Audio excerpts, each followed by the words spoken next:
ស្រីម្នាក់ដែលរស់នៅក្នុងប្លុកខុនដូជាមួយគ្នាបានមកគោះទ្វារបន្ទប់ស្នាក់នៅរបស់ខ្ញុំ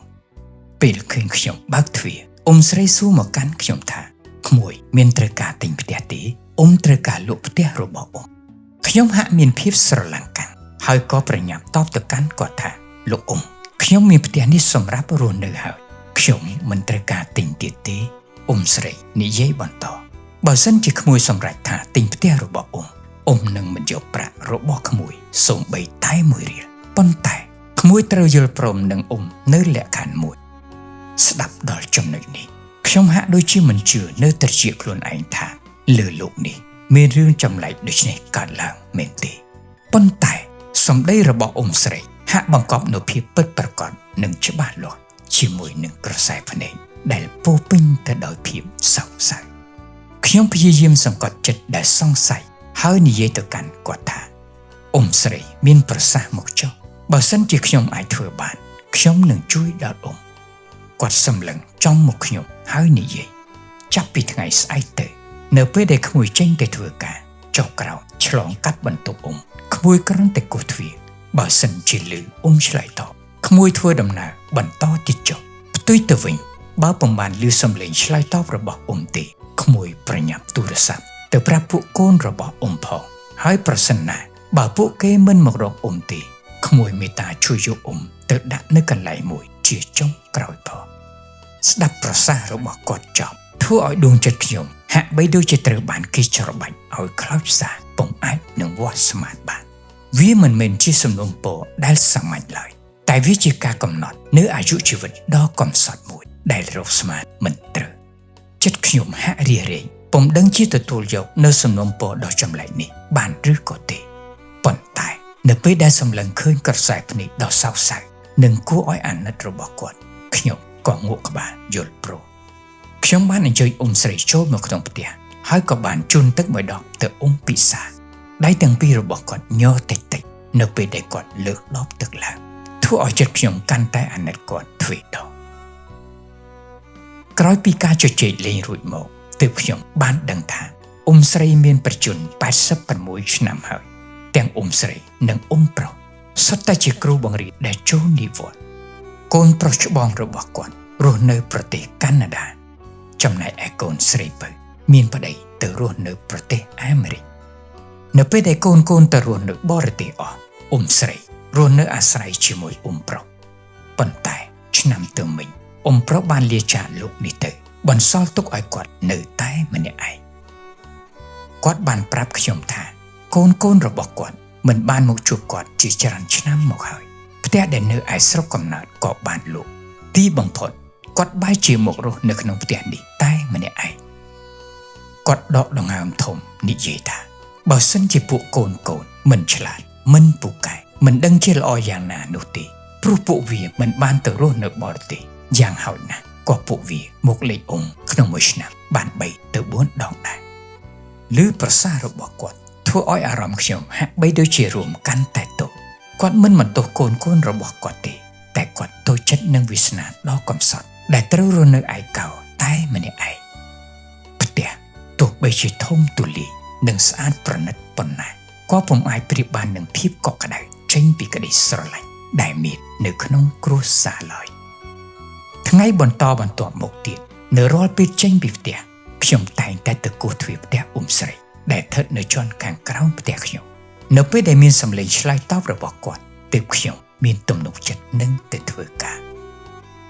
នៅរៀងរាល់ចុងសប្តាហ៍ខ្ញុំតែងតែឆ្លៀតទៅលេងស្រីជួយធ្វើម្ហូបនិងជជែកលេងជាមួយគាត់ពីនេះពីនោះដើម្បីបង្កើតបរិយាកាស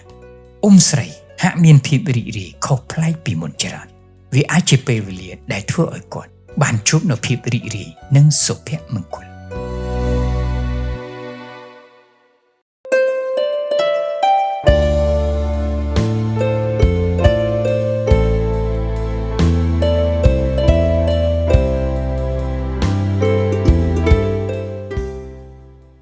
មិនយូរប៉ុន្មានមួយឆ្នាំក៏បានកន្លងផុតទៅសប្តាហ៍នេះខ្ញុំត្រូវចុះបេសកកម្មដោយប្រថុយញុចមិនបានចូលទៅគោះទ្វារផ្ទះស្រីដោយសពមួយដងមួយអាទិត្យក្រោយពីការចុះបំពេញការងារនៅតាមខេត្តរួច ខ្ញុំប្រញាប់ប្រញាល់ទៅគោះទ្វារផ្ទះស្រីតែពុំបានឮសំឡេងឆ្លើយតបរបស់គាត់ឡើយខ្ញុំមានអារម្មណ៍ថាដូចជាកើតមានរឿងអ្វីមិនស្រួលក៏ទូរស័ព្ទទៅរកអ្នកគ្រប់គ្រងខុនដូនិងសមត្ថកិច្ចឲ្យមកជួយត្រួតពិនិត្យនៅពេលដែលភ្នាក់ងារប៉ូលីសបើកទ្វារពួកយើងបានឃើញស្រីសម្រាននៅលើគ្រែប្រៀបដូចជាមនុស្សកំពុងលង់លោកក្នុងសុបិននៅលើក្បាលដំណេកឃើញមានសៀវភៅអាល់ប៊ុមដ៏ក្រាស់មួយពេលដែលពួកយើងបើកមើលឃើញសន្លឹករូបថតជាច្រើនដែលសុទ្ធសឹងតែជារូបថតអនុស្សាវរីយ៍ប្រុសស្រីជាមួយនឹងកូនកាលនៅពីតូច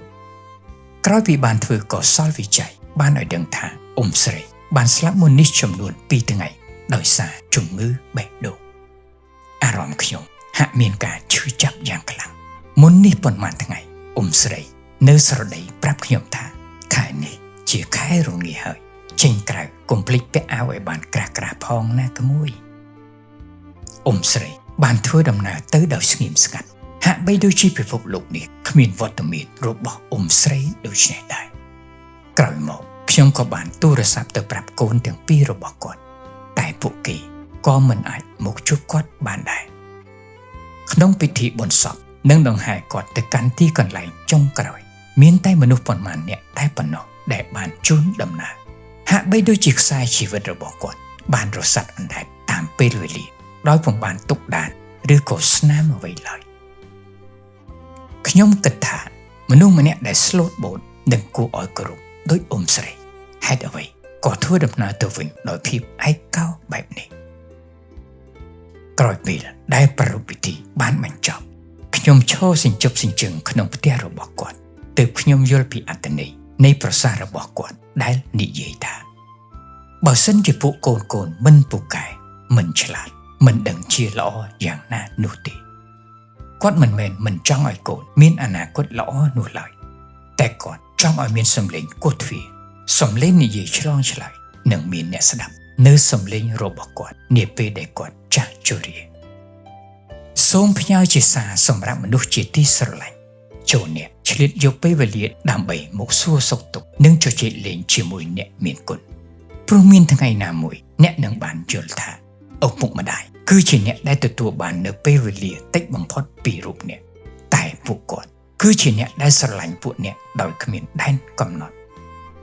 ជាមួយឪពុកម្ដាយក្រសត់ប្រកាសបង្ហាញពីកតញ្ញូជាមួយនឹងឪពុកម្ដាយឯកោភាពជិតស្និទ្ធគឺជាកតញ្ញូជាមួយនឹងឪពុកម្ដាយឈឺថ្កាត់ការថែទាំគឺជាកតញ្ញូជាមួយនឹងឪពុកម្ដាយដែលតែងតែពោលពាក្យស្ដីបន្ទោសការត្រង់ត្រាប់ស្ដាប់គឺជាកតញ្ញូមានឪពុកម្ដាយនៅរស់គឺនៅមានផ្លូវសម្រាប់ទៅស្រុកកំណើតបើសិនជាឪពុកម្ដាយស្លាប់អស់ទៅនៅមានតែផ្លូវមួយគត់គឺផ្លូវដែលរកគាត់មិនឃើញជារៀងរហូតខ្ញុំបាទសូមគោរពជូនពរបងប្អូនដែលបានស្ដាប់ឃ្លីបវីដេអូនេះសូមឲ្យជីវិតក្នុងគ្រួសារជួបប្រទះតែសុភមង្គលកុំបីឃ្លៀងឃ្លាតឡើយ